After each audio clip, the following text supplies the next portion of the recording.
चलो बातें ना करें।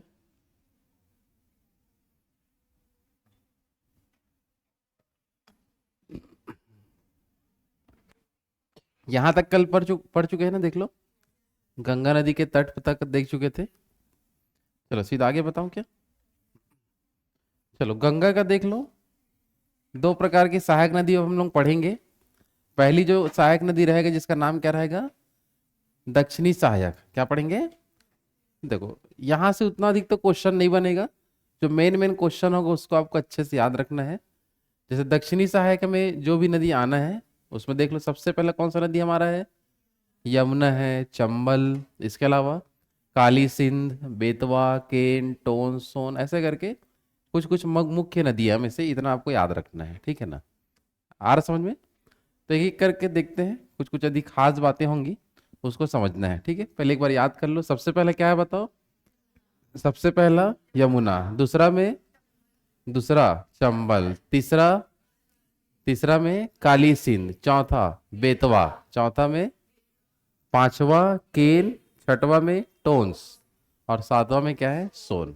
ठीक है? चलो इसमें तीन तीन करके बताते जाओ क्या क्या अपन देखे। सबसे पहला क्या था? यमुना सबसे पहले, दूसरा, दूसरा चंबल, तीसरा, तीसरा में काली सिंध। याद रहेगा? चलो इसके बाद देख लो, अन्य तीन में क्या क्या देखेंगे? बेतवा, बेतवा के बाद केन, केन के बाद टोंस, और लास्ट में क्या है? सोन नदी आपको याद रखना है, ठीक है? चलो पूरा बताओ एक साथ। सबसे पहला यमुना, दूसरा में चंबल, तीसरा काली सिंध, चौथा बेतवा, पांचवा केन, छठवा टोन्स, और सातवां सोन नदी। समझ आ पा रहा है? हाँ है ना? चलो, तो सबसे पहले देखते हैं यमुना के बारे में। किसके बारे में? यमुना नदी के बारे में देखें तो देख लो, यहां पर सब मान के चलते हैं, दो नदियों का जब संगम होता है तो उससे बनता है गंगा नदी। कौन सा नदी? और इस प्रकार से ये आगे बढ़ जाके कौन सा देश में जल चल देता है? बांग्लादेश में। इसी उत्तराखंड में ही एक क्षेत्र आपको मिलेगा जिसको बोलते हैं यमुनोत्री ग्लेशियर। कौन सा ग्लेशियर? जो बंदरपुर की चोटी में मिलेगा, उत्तराखंड में ही, ठीक है ना? कौन सा ग्लेशियर में? यमुनोत्री ग्लेशियर। यहीं से एक नदी निकलेगा और आगे चल के सीधा प्रयागराज, इलाहाबाद में ये गंगा से मिल जाता है। तो इसी को बोलते हैं यमुना नदी। कौन सा नदी? तो यमुना नदी कहाँ से निकलता है बता दो? यमुनोत्री से। और प्रयागराज में किससे मिल जाएगा? गंगा नदी से मिल जाता है। इसकी जो टोटल लंबाई है वह 1365 किलोमीटर। कितने किलोमीटर है? 1365। और इससे लंबी नदी गंगा का कोई नहीं है सहायक। तो बताएंगे सबसे ये बड़ी या सबसे लंबी सहायक नदी गंगा का कौन सा बता दो? यमुना ही होगा आपका, ठीक है? और ये भी देख लो, हिमालय क्षेत्र से निकल रहा है। कहाँ से निकल रहा है? और हिमालय क्षेत्र से निकलकर दक्षिण के तरफ से मिलने वाली ये जो है एकमात्र नदी है। क्या बता दो? एकमात्र। क्योंकि जितना भी हिमालय से नदियां निकलेगी वो पूरा उत्तर क्षेत्र से इससे मिलने वाले हैं। समझ आ पा रहे हैं? लेकिन हिमालय से निकल के दक्षिण क्षेत्र से मिलने वाली एकमात्र नदी कौन सा है गंगा होगा? यमुना जो है वो सहायक नदियों में गिना जाता है। समझ आ पा रहा है? हाँ है ना? चलो फिर से बताओ, यमुना नदी कहाँ से निकलती है? यमुनोत्री ग्लेशियर। कुल लंबाई 1365 का विशेषता भी है। गंगा की क्या है? सबसे बड़ी या सबसे लंबी, दोनों बोल सकते हैं, सहायक नदी में गिना जाएगा। और ये एकमात्र किस टाइप की नदियां हैं? जो हिमालय से निकलकर दक्षिण से गंगा में मिल रही है। समझ आ पा रहा है? इसी नदी के तट पर आपको शहर देखने मिलेगा, जैसे कि आगरा जो है। कौन सा बता देंगे? यहाँ देख लो, आगरा हो गया यूपी में, इसके अलावा दिल्ली और मथुरा। समझ आ पा रहा है? तीन शहर जो है इसी नदी के किनारे बसा है। कौन सा नदी? यमुना के किनारे। कितने प्रमुख शहर स्थित है? तीन। कौन कौन सा? इसी को याद कर लेंगे अपन, आदमी। कैसे याद करेंगे? आदमी मतलब आगरा, दिल्ली, मथुरा। कैसे याद करेंगे? चलो, तो आगरा, दिल्ली, मथुरा करके कैसे याद कर सकते हैं अपन? आदमी करके याद कर सकते हो, ठीक है? और इसी नदी से तीन अन्य नदी भी आके इसमें मिलता है सहायक नदियों में, जैसे कि इधर से आपको याद रखेंगे चंबल नदी, कौन सा नदी? चंबल हो गया, बेतवा हो गया और केन नदी। कौन कौन सा बता दो? चंबल, बेतवा, केन और तीन चार नदी हैं जो इसी से मिलते हैं। समझ आ रहा है? सोन नदी जो होगा वो सीधा गंगा से मिलता है, लेकिन बाकी जो है यमुना के साथ में जाके इससे मिलता है। समझ आ पा रहा है?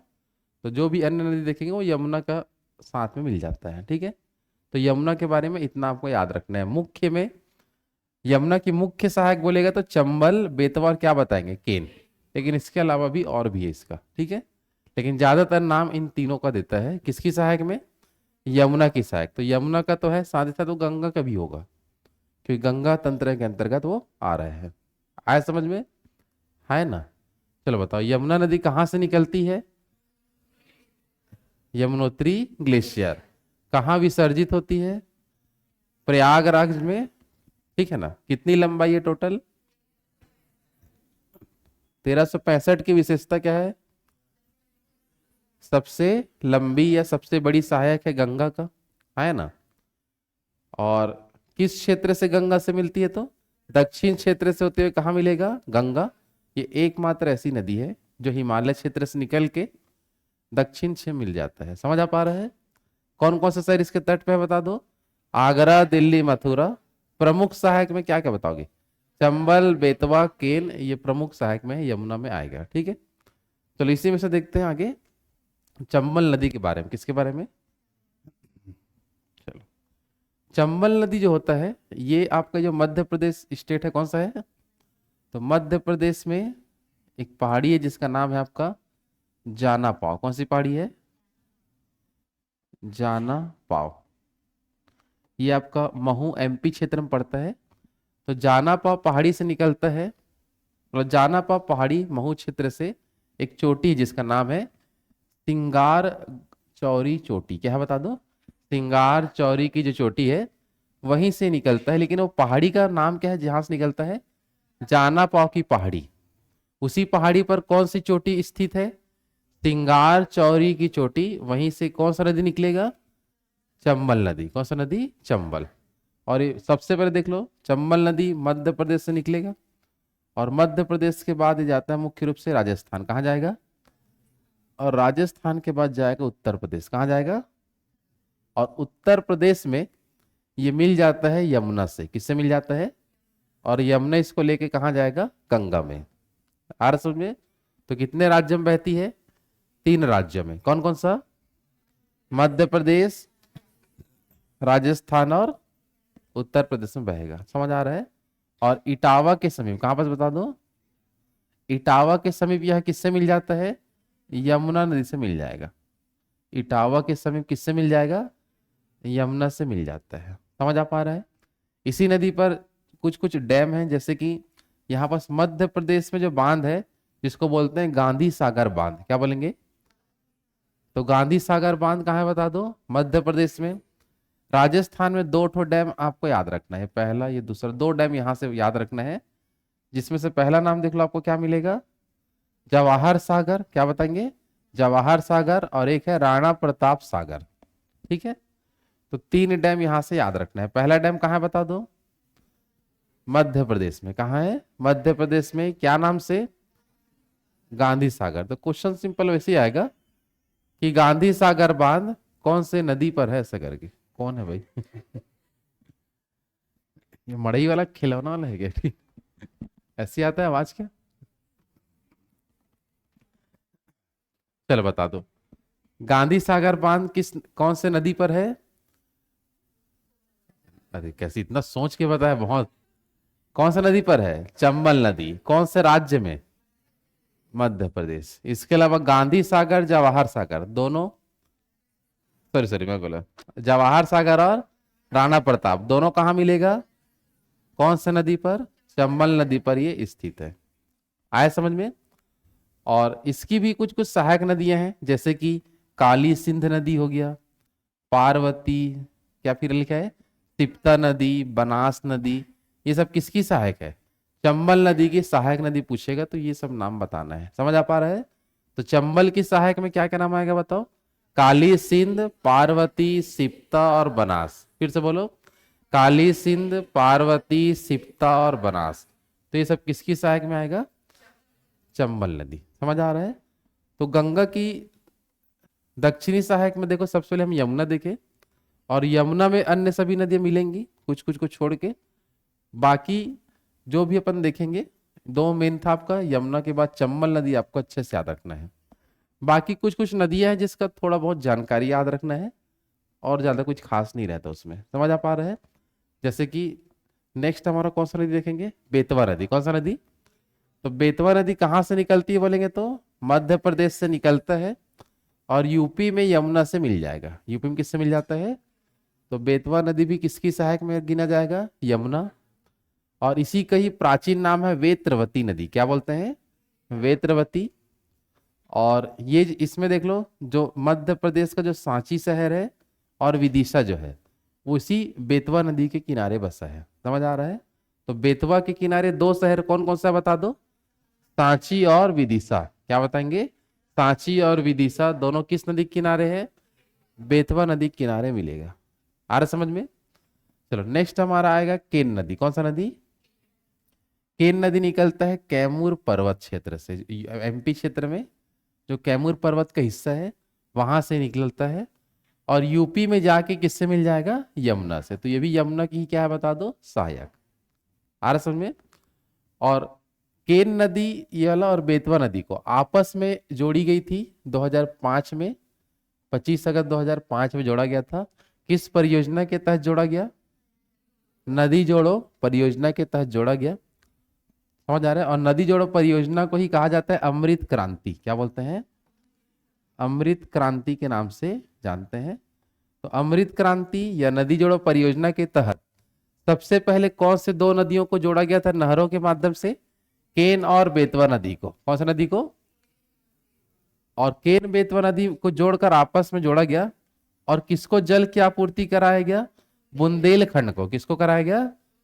बुंदेलखंड एक सूखाग्रस्त क्षेत्र है जो दो राज्यों में फैला है, एक आपका यूपी और एमपी। दोनों राज्यों में बराबर बराबर हिस्से में फैला हुआ है। तो बुंदेलखंड यूपी और एमपी राज्य में फैला हुआ है, जो एक सूखाग्रस्त क्षेत्र है। क्या बता दो? सूखाग्रस्त क्षेत्र। और इस सूखाग्रस्त क्षेत्र को जल की आपूर्ति कराने के लिए कौन सी परियोजना लाई गई थी? नदी जोड़ो परियोजना। कौन सी दो नदियों को जोड़ा गया? केन और बेतवा नदी को। और किस क्षेत्र को जल की आपूर्ति कराया गया? बुंदेलखंड। बुंदेलखंड कितने राज्य में फैला है? दो राज्य में। कौन कौन सा? यूपी और एमपी क्षेत्र में फैला है। समझ आ रहा है? इसके बाद इंपॉर्टेंट में आता है सोन नदी। कौन सा नदी? सोन नदी निकलता है मध्य प्रदेश में अमरकंटक की पहाड़ी से। मध्य प्रदेश के अमरकंटक की पहाड़ी में एक क्षेत्र मिलता है सोनमुड़ा करके। क्या मिलता है? सोनमुड़ा। तो यही सोनमुड़ा जगह है, वहां से निकलता है। आप समझ आ पा रहे हैं? तो मध्य प्रदेश में अमरकंटक की पहाड़ी पर कहां से निकलता है बता दो? सोनमुड़ा जो क्षेत्र है वहां से निकलता है, और पटना के समीप गंगा नदी से मिल जाता है। तो ये सीधा गंगा से मिलेगा। बाकी जितना भी देखे थे सब किससे मिला? चंबल हो गया, बेतवा हो गया, केन हो गया, सब किससे मिल रहा था? यमुना से मिल रहा था। लेकिन सोन नदी सीधा किससे मिलेगा? गंगा नदी से मिलता है, यमुना से नहीं मिलेगा। समझ आ पा रहा है? और सोन नदी की एक सहायक है जिसको बोलते हैं रिहंद नदी। कौन सा नदी? ये रिहंद नदी निकलता है छत्तीसगढ़ से। कहां से निकलता है? छत्तीसगढ़ से निकलता है रिहंद नदी। ठीक है ना? और छत्तीसगढ़ से निकल के जब ये यूपी में जाता है, कहाँ जाता है? तो उसी नदी पर एक बांध बना है रिहंद नदी पर, इसको बोलते हैं गोविंद वल्लभ पंत सागर बांध। क्या बोलते हैं? गोविंद वल्लभ पंत सागर बांध। और इस डैम का जो पानी है जिससे जो झील बनता है, ये भारत का सबसे बड़ा कृत्रिम झील है। भारत का सबसे बड़ा कृत्रिम झील किस डैम के पानी पर है? या गोविंद वल्लभ पंत सागर झील भारत का सबसे बड़ा कृत्रिम झील में शामिल है, जो किस नदी पर है बोलेंगे तो? रिहंद नदी। और नाम क्या रखा गया डैम का? गोविंद वल्लभ पंत सागर बांध बोले। और बांध का जो ठहरा पानी होता है उसको झील बोलेंगे। तो झील भी इसी नाम से हम जानेंगे। इस झील की विशेषता क्या है बता दो? इस डैम का जो पानी रुका है, ठहरा हुआ पानी को झील बोलते हैं। तो इस डैम का जो पानी का जो झील है उसी का नाम है गोविंद वल्लभ पंत सागर झील, जो भारत का सबसे बड़ा क्या है? कृत्रिम झील में क्वेश्चन बनता है इससे। आ रहा समझ में? चलो, तो सोन नदी कहां से निकलता बता दो? अमरकंटक की पहाड़ी से निकलता है, किससे जाके संगम बनाएगा? गंगा नदी से। कहाँ पास? पटना के समीप। सोन नदी की सहायक में किसका नाम आएगा? रिहंद का। रिहंद कहाँ से निकलता है? इसी नदी पर यूपी में कौन सा बांध है? गोविंद वल्लभ पंत सागर बांध। और इसी बांध पर जो झील है उसका नाम भी क्या है? गोविंद वल्लभ पंत सागर झील। जिसकी विशेषता क्या है? सबसे बड़ी कृत्रिम झील में इसी का नाम आएगा। समझ आ पा रहे हैं? है ना? चलो, तो यहां तक जो देखे थे ये था गंगा की दक्षिणी सहायकों के नाम। किस क्या नाम था? गंगा की दक्षिणी सहायक में इतना क्वेश्चन बस बनता है आने लायक। क्लियर है? अब ऊपर तरफ जाएंगे, गंगा की उत्तरी सहायक में। कहाँ जाएंगे? गंगा की उत्तरी सहायक में कुछ इस टाइप से नाम आपको देखने मिलेगा। चलो, तो गंगा की उत्तरी सहायक में मुख्य 6 नदियों का नाम इंपॉर्टेंट है। जैसे कि देख लो कौन कौन सा। पहला रामगंगा हो गया, दूसरा गोमती, तीसरा घाघरा, चौथा में गंडक, पांचवा कोसी और छठवा में महानंदा। इसमें भी कुछ कुछ के बारे में ही डिटेल समझना है, कुछ लाइनें। बाकी नाम से अपना काम चल जाता है। समझ आ पा रहा है? तो गंगा की उत्तरी सहायक में नाम बताओ जो ऊपर तरफ से आएंगे हिमालय क्षेत्र से और गंगा मिलेंगे। अभी तक जो देखे थे वो दक्षिण तरफ से जा रहा था। हिमालय क्षेत्र से गंगा में मिलने वाली नदियों में देखो कौन कौन आएगा। पहला रामगंगा, दूसरा गोमती, तीसरा घाघरा। फिर से बोलो, रामगंगा, गोमती, घाघरा। इसके बाद गंडक, कोसी, महानंदा। क्या क्या है? गंडक, कोसी, महानंदा याद रखना है। समझ आ पा रहे हैं? चलो, तो देखते हैं रामगंगा जो नदी है ये उत्तराखंड से निकलता है, नैनीताल के पास से एकदम। नैनीताल कहाँ है? उत्तराखंड में है ना। उसी के पास से जो मुख्य हिमालय, हिमालय को 3 भागों में बांटा गया था, उसमें से कौन कौन सा है? वृहद हिमालय को ही क्या बोलते हैं? मुख्य हिमालय। उसके नीचे कौन आता है वृहद के बाद? लघु, और लघु के बाद शिवालिक। मतलब ये बहुत मुख्य हिमालय से निकलता है। नैनीताल के समीप कौन सी नदी? रामगंगा नदी। और यूपी का जो क्षेत्र है कन्नौज, कौन सा एरिया? तो कन्नौज के निकट किससे मिल जाएगा? गंगा से, कन्नौज के निकट। और इसकी एक सहायक है जिसका नाम है खोन नदी। कौन सा नदी? तो क्वेश्चन आता है खोन नदी किसकी सहायक है बता दो। तो रामगंगा की क्या बता दो? सहायक। याद रहेगा सबको? तो फिर से देख लो, रामगंगा नदी कहाँ पास से निकलता है? नैनीताल के समीप, मुख्य हिमालय से। किससे संगम बनाएगा? तो सब लोग गंगा से ही संगम बनाएंगे, लेकिन रामगंगा कहाँ पास संगम बनाएगा? कन्नौज यूपी जो क्षेत्र में बनाता है। रामगंगा की सहायक में किसका नाम आएगा? खोन नदी आता है। क्लियर है सबका? तो रामगंगा के बारे में इतना आपको ध्यान रखना है। क्लियर है सबका? तो रामगंगा के बारे में देख लो क्या क्या याद रखना है। पहला बताओ क्या खास बात है? कहां से निकलता है रामगंगा बताओ? नैनीताल के समीप। कौन से हिमालय से? मुख्य हिमालय। संगम कहां बनाएगा? कन्नौज के समीप।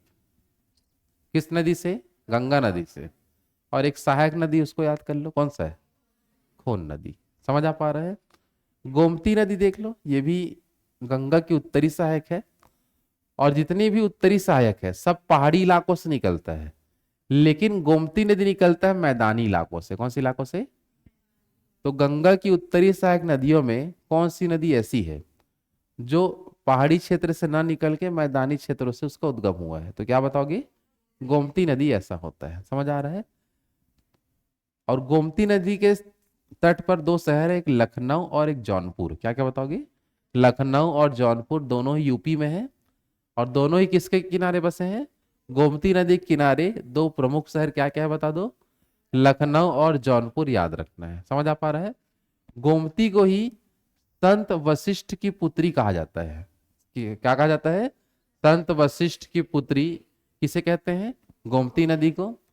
और इसी नदी पर एकादशी के दिन स्नान करने पर सभी पाप धुल जाते हैं, ऐसा प्रमाणित है वहां। तो किसी को जाना है? एकादशी के दिन, एकादशी मतलब एकादशी क्या बोलते किसका? जेठौनी, ठीक है, उसी को तो बोलते हैं क्या? तो एकादशी के दिन कौन सी नदी पे स्नान की जाती है? गोमती नदी पर। क्यों? अच्छा तो सारे पाप धुल जाएंगे किस नदी में नहाने से? गोमती नदी में। कौन से दिन नहाना है लेकिन? एकादशी। समझ आ पा रहा है? तो गोमती नदी से देख लो, यही क्वेश्चन आएगा। गोमती नदी का उद्गम पहाड़ी क्षेत्र से होता है कि मैदानी से बोलेंगे तो मैदानी क्षेत्र से। कौन कौन सा नदी इसके तट पर है? सॉरी, कौन कौन सा शहर है? लखनऊ और जौनपुर। किसकी पुत्री मानी जाती है? संत वशिष्ठ। और कब यहाँ स्नान करते हैं? एकादशी के दिन, जिससे सारे पाप धुल जाते हैं। चलो घाघरा नदी का देखते हैं। घाघरा जो नदी है ये निकलता है नेपाल क्षेत्र से। कहां से निकलता है? नेपाल। नेपाल क्षेत्र से निकलता है और इसी नदी को बोलते हैं नेपाल में कर्णाली नदी। क्या बोलते हैं?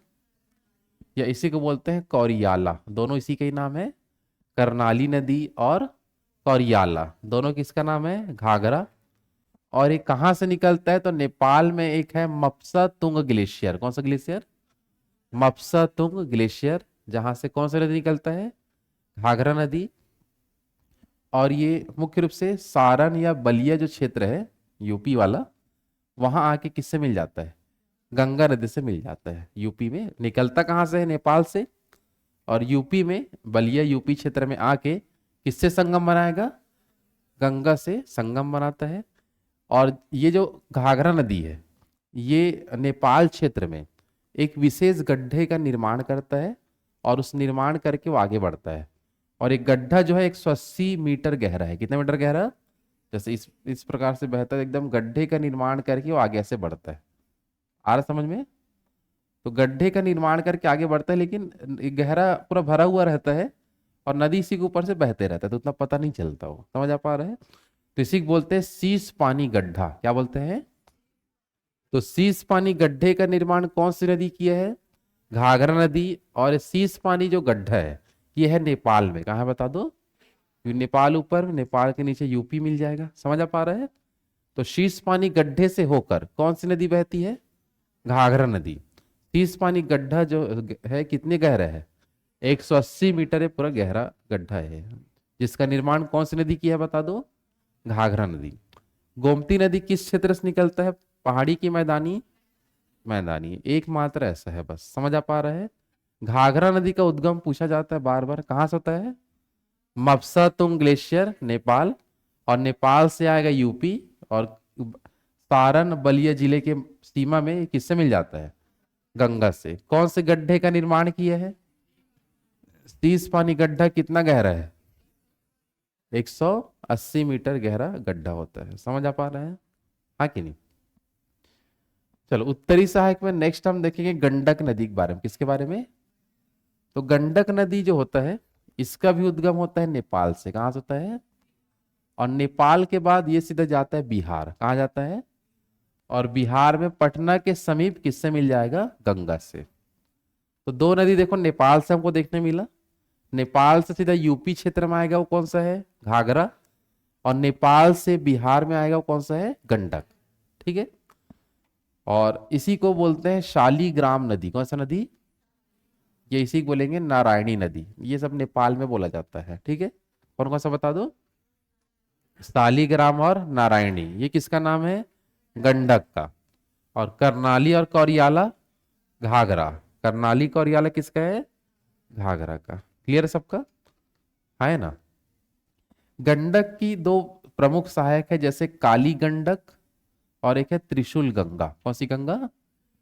तो काली गंडक और त्रिशूल गंगा किसकी सहायक है बोलेंगे तो? गंडक नदी की क्या है? सहायक।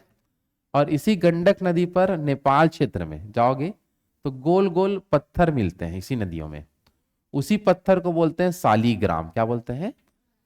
शालीग्राम पत्थर बोलते हैं। और ये पत्थर बहुत ज्यादा इस नदी में मिलता है, इसलिए इस नदी का नाम ही क्या पड़ गया? शालीग्राम नदी। क्योंकि शालीग्राम पत्थर पाए जाते हैं। क्या पाए जाते हैं? तो शालीग्राम पत्थर पाए जाने के कारण गंडक नदी का नाम क्या पड़ गया? शालीग्राम नदी। आ रहा समझ में? तो चलो बताओ इसी में से कर्णाली कौरियाला किसको बोलते हैं? कर्णाली कौरियाला घाघरा को। समझ आ पा रहा है? शालीग्राम और नारायणी किसको बोलेंगे? गंडक। लखनऊ और जौनपुर किसके किनारे है? गोमती के किनारे। एकादशी के दिन स्नान किसमें करेंगे? गोमती। 30 पानी गड्ढा कौन बनाता है? घाघरा नदी। कौन सी नदी? घाघरा नदी। कौन कौन सी नदी नेपाल से निकलती है? घाघरा और गंडक। घाघरा नेपाल के बाद कहाँ आता है? सीधा यूपी। और गंडक बिहार। समझ आ पा रहा है? और बिहार में कहाँ पास गंगा से मिलेगा ये? पटना के समीप मिलता है। शालीग्राम क्या है पूछेगा तो क्या बताओगे? पत्थर। समझ आ पा रहा है? और शीश पानी क्या है बोलेंगे तो गहरा गड्ढा है। कितना मीटर गहरा है? 180 मीटर गहरा क्या होता है? गड्ढा। समझ आ पा रहा है कि नहीं? चलो, गंगा की उत्तरी सहायक में एक नदी हम और देखते हैं जिसका नाम है आपका कोसी नदी। कौन सा नदी है? यहां से भी क्वेश्चन बहुत आता है। कोसी नदी भी निकलता है नेपाल से। कहां से निकलेगा? और नेपाल के बाद जस्ट आ जाता है बिहार में। कहा जाता है? बिहार। समझ आ पा रहा है? तो नेपाल में निकलता है गोसाई थान की चोटी से। कहां से निकलता है? तो नेपाल में गोसाई थान की चोटी से कौन सी नदी निकला? कोसी नदी। और इसके बाद सीधा कहाँ आएगा? बिहार में। और किस नदी से संगम संगम बनाएगा? गंगा नदी से। समझ आ पा रहे हैं? तो नेपाल से निकल के यूपी में सीधा कौन आता है? जल्दी बताओ। घाघरा। और नेपाल से निकल के बिहार में दो नदी आया। कौन कौन सा? गंडक नदी और कोसी नदी। कोसी नदी कहां से निकलती है? गोसाई थान। कौन सी चोटी? गोसाई थान। और ये जब नेपाल क्षेत्र से उद्गम होकर सीधा नीचे किस क्षेत्र में आएगा? बिहार में। तो बिहार के लिए एकदम खतरनाक होता है ये नदी, क्योंकि ये जब ये आता है तो ये बहुत सारा मार्गम बढ़ जाता है। बहुत सारा क्या हो जाता है? मार्गम बढ़ जाता है। और अलग अलग क्षेत्रों में बिहार में ये बाढ़ लाता है। क्या लाता है? बिहार में बाढ़। तो बिहार में अत्यधिक बाढ़ लाने के कारण इसको बोलते हैं बिहार का शोक। क्या बोलते हैं? तो बिहार का शोक किस नदी कहते हैं? कोसी नदी को।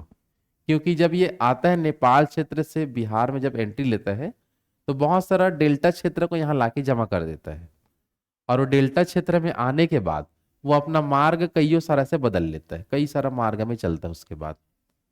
तो सबसे ज्यादा मार्ग बदलने वाली नदी कौन सा होता है? कोसी नदी। समझ आ रहा है? क्वेश्चन बहुत बार आता है। सर्वाधिक मार्ग बदलने वाली नदी कोसी नदी। कोसी नदी को किसका शोक कहा जाता है? बिहार का शोक कहते हैं। समझ आ पा रहा है ना? और ये जो कोसी नदी है कहां से निकलती है? गोसाई थान की चोटी। गोसाई थान की चोटी कहाँ है? नेपाल में। गोसाई थान की चोटी नेपाल में आपको मिलेगा। समझ आ पा रहा है ना? चलो, तो ये हो गया कोसी नदी के साथ साथ गंगा की प्रमुख उत्तरी सहायक में। इतना बस समझना होता है। आया समझ में? तो गंगा की दक्षिणी भी देख लिए और गंगा की उत्तरी सहायक भी हम समझ चुके हैं, है ना?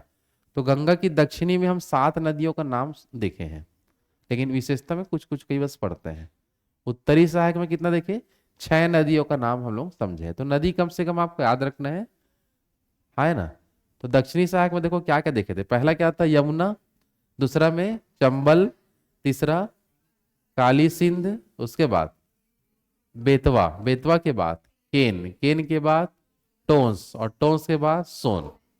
उत्तरी सहायक में देख लो क्या क्या देखे। रामगंगा। उसके बाद गोमती। गोमती के बाद घाघरा। घाघरा के बाद गंडक। गंडक के बाद गंडक नदी के बाद कोसी। और कोसी के बाद एक महानंदा। क्या बता दो? तो महानंदा को उतना कोई खास बात नहीं है। समझ आ पा रहा है? मेन कोसी नदी एग्जाम में ज्यादातर पूछेगा। और बाकी ये जो विशेषता लिखे हैं गोमती, घाघरा, गंडक, इसमें कुछ कुछ पॉइंट पूछता है। आए समझ में? चलो, तो इसी के साथ साथ हम लोग का गंगा नदी तंत्र हो गया। कौन सा तंत्र खत्म? गंगा नदी तंत्र अपना कवर हो चुका है पूरा। मतलब हिमालय नदियां हमारा हो चुका है। सबसे पहले देखे थे सिंधु नदी तंत्र, फिर देखे ब्रह्मपुत्र वाला, और उसके बाद कौन सा? गंगा नदी। अब अपन आएंगे दक्षिण भारत में। कहा जाएंगे? तो दक्षिण भारत की नदियों को क्या बोलेंगे? प्रायद्वीपीय नदियां। क्या बोलते हैं? तो प्रायद्वीपीय जो नदियां हैं इसको कितने भागों में बांटा गया है? 2 भागों में। पहला नाम क्या मिलेगा? अरब सागर में गिरने वाली नदियां, और दूसरा बंगाल की खाड़ी में गिरने वाली नदियां। तो 2 नदियां यहां समझेंगे प्रायद्वीपीय नदियों में। आ रहा समझ में? चलो, तो सबसे पहले हम देखेंगे किसके बारे में? अरब सागर में कौन कौन सी नदियां गिरती है उसका नाम। ठीक है, चलो। तो अरब सागर में गिरने वाली जो नदियां हैं उसमें देख लो कितना, ये 4 4 8 9 10 11 नदी आपको यहां से देखना है जो कहाँ गिरता है? अरब सागर में। इसका कुछ ट्रिक बनाए हो जो लाइन से आपको याद करना है, देख लो, एक क्रम से है। चलो क्या लिखा देख लो, ले समी नेताम, ले समी नेताम जा सारा गंगा भारत पेला। कैसे याद करेंगे बता दो, ले समी नेताम जा सारा गंगा भारत पेला। फिर से बोलो क्या लिखा है, ले समी नेताम जा सारा गंगा भारत पेला। आ रहा समझ में? चलो तो देखो, ले से क्या आएगा आपका, लूनी नदी। ले से, स से आएगा साबरमती, देख रहे सब लोग, देख रहे हो ना, स से क्या आएगा साबरमती। मी से माही, मी से नेताम में से न से नर्मदा, न से त से ताप्ती, त से ताप्ती, ताप्ती के बाद म से मांडवी, म से क्या आएगा मांडवी का, ज से जुआरी, ज से, चलो फिर उसका देखना, सारा से आएगा सरवती, पूरा रस समझ आ रहा है, सारा से सीधा क्या आएगा सरवती, गंगा से गंगावेली, भारत से भरत बूझा, भारत से भरत बूझा, और पे से पेरियार, पे से पेरियार। तो ये 11 नदी आपको यहां से याद रखना है, लाइन से वो ट्रिक है, एकदम समझ आ रहा है। उत्तर से दक्षिण की ओर अरब सागर में जो नदियां गिरती है उसका यही एक क्रम है ना। चलो तो फिर से एक बार बता दो, क्या है ट्रिक बताइए, ले समी नेताम जा सारा गंगा भारत पेला। तो ले से क्या आएगा बता दो, ले से लूनी, स से मी से, म से माही, ने से नर्मदा, त से ताप्ती, म से ज से जुआरी, सा से सरवती, रा से सॉरी सारा से सरवती, गंगा से गंगावेली, भारत से भरत बूझा, और पे से क्या आएगा पेरियार। याद रहेगा सबको, हाँ है ना। चलो एक बार ट्रिक बताओ क्या लिखे थे, ले समी नेताम जा सारा गंगा भारत पेला। तो ले से क्या आएगा, तो देख लोगे, याद रहेगा ना सबको। आगे बढ़े, चलो इन्हीं नदियों को डिस्कस करते हैं। इसमें से शुरू के 4-5 एकदम मेन होंगे, बाकी सब छोटी छोटी नदियां हैं, कुछ कुछ लंबाई में बहता है बस, ठीक है। जैसे कि गोवा की 2 नदियां में दोनों आ जाता है, मांडवी और जुआरी, जो गोवा क्षेत्र में बहता है, छोटी नदियों में शामिल है, समझ आ रहा है। कर्नाटक के क्षेत्र में शरावती नदी और गंगावेली, ये दोनों कर्नाटक में बहता है छोटी नदियों में, और ये है दोनों केरल में, कहाँ बहता है केरल। भरतभुजा और पेरियार कहाँ बहता है केरल। तो गोवा की 2 नदियों में कौन कौन आता है, मांडवी और जुआरी।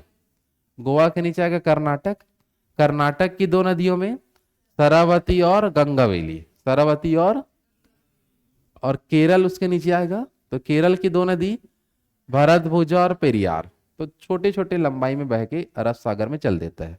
बड़ी नदियों में ये सब का नाम आएगा, 5 जो नदियां हैं बड़ी नदियां हैं जो अरब सागर में गिरती है। आ रहा समझ में, है ना। चलो सबसे पहले समझते हैं लूनी के बारे में, किसके बारे में देखते हैं। तो लूनी नदी जो होता है ये कहाँ से निकलती है, तो लूनी नदी देख लो, ये राजस्थान में इस प्रकार से हम देखेंगे, ये पूरा पर्वत श्रृंखला यहाँ तक दिल्ली तक, गुजरात से राजस्थान और दिल्ली के तक होते हुए, कौन सा पर्वत है बताओ, अरावली। कौन सा पर्वत है, अरावली पर्वत। तो इसी अरावली पर्वत से आपका निकलता है लूनी नदी, कौन सा नदी, और ये निकलता है उत्तरी राजस्थान से, कहां से निकलेगा, उत्तरी राजस्थान से निकलता है कौन सी नदी, लूनी नदी। और ये बहेगा तो पहले तो बहेगा राजस्थान में, कहाँ बहेगा, उसके बाद जाएगा गुजरात, कहाँ जाएगा, और ये जाता है कच्छ के रण में, कहाँ चले जाएगा, ये है कच्छ, कच्छ जिला ये। तो कच्छ के रण में जाके ये देखो जाना था, ये हमारा है अरब सागर, क्या बता दो, लेकिन अरब सागर तक पहुंच ही नहीं पाता ये, क्योंकि यहां पर है रेतीला हिस्सा, क्या हिस्सा है, तो यहीं जाके वो विलुप्त हो जाता है। समुद्र तट को प्राप्त कर पाता है क्या, तो नहीं कर पाता। कौन सी नदी प्राप्त नहीं कर पाया, तो लूनी नदी जो होता है समुद्र तट तक नहीं जा पाएगा, ये कच्छ के रण में जो रेतीला हिस्सा है वहीं जाके वो छुप जाता है, और अंदर ही अंदर वो समुद्र में जाता है। तो दिखाई देता है क्या वो समुद्र में जाते, नहीं दिखेगा। तो इसलिए इसको बोलते हैं मुख्य रूप से अल्पकालीन नदी, क्या बोलते हैं, कुछ समय तक बहते दिखते हैं, फिर बहना बंद, मतलब दिखना बंद हो जाता है। समझ आ पा रहा है, हाँ कि नहीं। और इसी नदी पर एक झील मिलेगा राजस्थान में, सांभर झील। कौन सा झील? सांभर झील है। कितने राज्य में बह रहा है बता दो? 2 राज्य में। कौन कौन सा? राजस्थान और गुजरात। राजस्थान और कहाँ जाके वो विलुप्त हो गया है? कच्छ के रण में। और राजस्थान में सबसे लंबा दूरी तय करता है ये, तो ये राजस्थान की सबसे लंबी नदी है लूनी नदी। राजस्थान की सबसे लंबी नदी कौन सी है बता दो? लूनी नदी आपका आएगा। कहाँ जाके विलुप्त हो जाएगा? कच्छ के रण में। समुद्र तट को प्राप्त नहीं कर पाएगा, इसलिए इसका नाम क्या है? अल्पकालीन नदी। कौन सी नदी है? और इसमें जो पानी पाया जाता है वो खारा पानी होता है। कौन सा पानी? तो इसको बोलते हैं, ये एक प्रकार का लवणी नदी है। खारे पानी की नदी क्या बोलेंगे? लवणी नदी के नाम से जानेंगे। लवण की मात्रा इसमें पाया जाता है, सॉल्ट का। आया समझ में? तो इतना चीज लूनी के बारे में याद रखना है। चलो बताओ, लूनी नदी कहाँ से निकलता है? अरावली पर्वत, उत्तरी राजस्थान क्षेत्र से। आया समझ में? कितने राज्य में बहता है? 2 राज्य में। कौन कौन सा? राजस्थान और गुजरात। कौन से झील से होकर बह रहा है? सांभर झील को क्रॉस करके आगे निकलता है ये। और यह राजस्थान की क्या है? सबसे बड़ी नदी है। कहाँ जाके विलुप्त होगा? कच्छ के रण में। क्या प्राप्त नहीं करता? समुद्र तट। इसलिए इसका नाम क्या रखे? अल्पकालीन नदी। यहाँ का पानी कैसा होता है? खारा। इसलिए क्या बोलेंगे? यह लवणी नदियों में गिना जाता है। आया बात समझ में? है ना? चलो ट्रिक क्या लिखे थे अपन, याद करो। ले समी नेताम, ऐसे छोटा छोटा तो समी नेता में स से क्या आएगा? साबरमती। स से क्या आएगा? तो लूनी के बाद जस्ट अब क्या किसका बारी आएगा? साबरमती नदी। कौन सा नदी है? चलो, तो इसी के जस्ट नीचे अपन देखें ध्यान से, तो ये जो हमारा अरावली पर्वत है, कौन सा पर्वत है वाला? अरावली पर्वत। इसी अरावली पर्वत से आपका निकलने वाला है कौन सा नदी? साबरमती। कौन सा नदी निकलेगा? तो उत्तरी राजस्थान से तो निकल चुका था कौन सा? लूनी। उसी जस्ट नीचे अपन बात करेंगे, राजस्थान से ही निकलेगा ये भी, अरावली पर्वत से निकलेगा। लेकिन ये जो है ये भी 2 राज्य में बहेगा इस प्रकार से, लेकिन इस तरीके से आके ये चले जाता है यहाँ पास। इसको बोलते हैं खंभात की खाड़ी। कौन सी खाड़ी? ये कौन सी खाड़ी था? कच्छ की खाड़ी। कौन सी खाड़ी? और ये किधर जाता है? खंभात की खाड़ी में जाके गिरता है। तो ये भी निकलता है अरावली पर्वत, राजस्थान क्षेत्र से निकलेगा। राजस्थान के बाद नीचे आएगा गुजरात में। कहाँ आएगा बता दो? और गुजरात में कौन सी खाड़ी में गिरती है? खंभात की खाड़ी में। कौन सी खाड़ी में? खंभात की खाड़ी में विसर्जित होता है। खंभात की खाड़ी में टोटल 4 नदियां गिरती है। कितनी नदी? 4। सिर्फ खंभात की खाड़ी में कौन कौन सी नदी गिरता है अगर पूछ दिया तो आपको याद रखना है समानता। कैसे याद करना है? समानता का मतलब होगा साबरमती, माही, नर्मदा, ताप्ती। कैसे याद करेंगे? साबरमती, माही, नर्मदा, ताप्ती, ये चारों कहाँ गिरेगा? खंभात की खाड़ी में गिरने वाला को अलग पूछता है एग्जाम में। समझ आ पा रहे हैं? तो एक हम साबरमती देख चुके हैं। साबरमती के किनारे ही 2 शहर मिलेगा। एक आपको मिलेगा गांधीनगर। क्या मिलेगा? और एक है अहमदाबाद। क्या बता दो? तो गांधीनगर कहाँ, कौन से राज्य में? गुजरात। अहमदाबाद गुजरात। दोनों ही हमको कहाँ मिलेगा?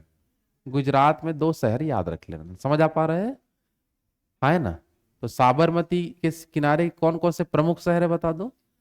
गांधीनगर और अहमदाबाद, है ना? और इसी नदी के किनारे कौन सा आश्रम बनाया गया था गांधी जी के द्वारा? साबरमती आश्रम, गुजरात में ही। और इसी साबरमती आश्रम से ही 12 मार्च 1930 को दांडी यात्रा निकाली गई थी। क्या निकाली गई थी? दांडी यात्रा। किस आश्रम के पास, किस आश्रम से निकाली गई थी? साबरमती आश्रम से निकाले थे। बाकी तो इतिहास का हिस्सा आएगा, लेकिन याद रखना साबरमती से रिलेटेड है ये, है ना? बस इतना चीज साबरमती का याद रखना है। क्लियर है सबका? तो साबरमती कौन से पहाड़ी से निकलता है? अरावली। कितने राज्य में बहता है? 2 राज्य में। पहला राजस्थान, दूसरा गुजरात, तीसरा, अच्छा सॉरी तीसरा नहीं है। कौन कौन से शहर इसके किनारे है? गांधीनगर और अहमदाबाद। कौन सा आश्रम है? कहां विसर्जित होगा? खंभात की खाड़ी में। क्लियर है यहां तक सबका? है ना? चलो ट्रिक को मन में याद करो। ट्रिक क्या था? ले समी नेताम, इतना बस याद करे रहो। तो ले से क्या पढ़ लिए? लोनी। समी में स से साबरमती, मी से क्या आएगा? माही, मी से क्या आएगा, माही। तो माही को लास्ट आज देख लो, ठीक है।